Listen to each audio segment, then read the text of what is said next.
Hello everyone.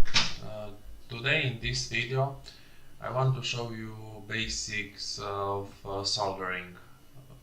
For example, you have a tool you need to change the wire, and the proper way would be to not to have loose wires, because when you screw that screw will penetrate and break some wires, and it's better with a copper thing to press on a wire, but soldering it's second best. So today we will find out how to. Okay, I have a cleaning paste which I use.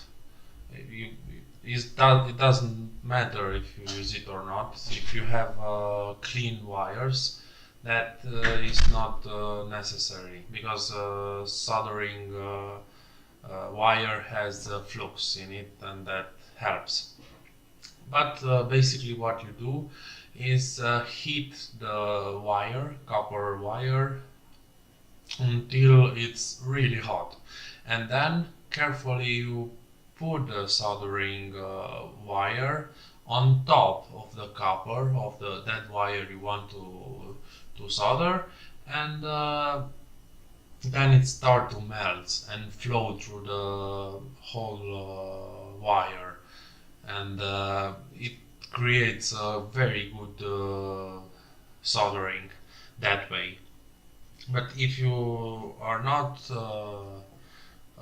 if you don't heat it on the right temperature, you will have a really ugly soldering and a lot of material excess, and it's not a good connection either.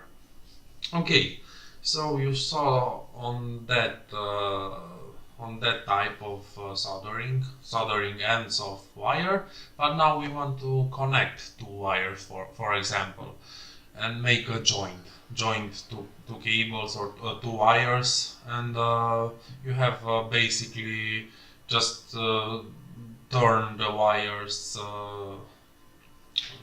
clean the wires from insulation, and just make a simple wire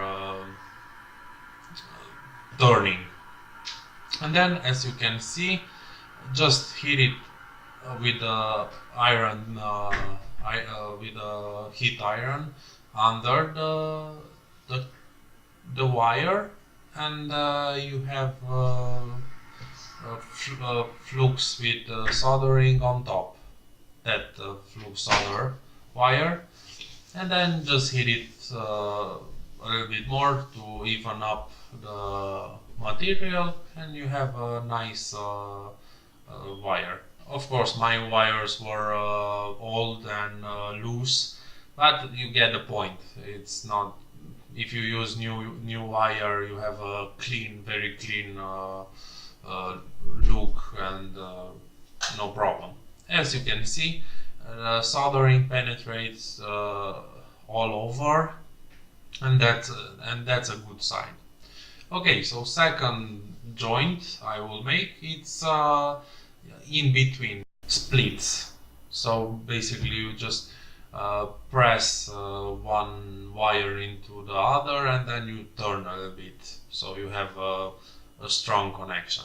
And then what it's left to do is heat up from below and add the soldering wire on top, and then even up a little bit with heat, and you have a good connection, very clean and nice looking, and strong, of course.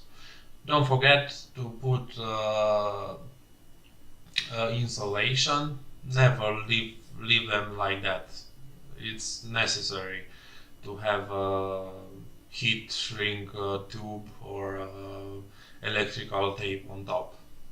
Okay, thanks for watching. Goodbye.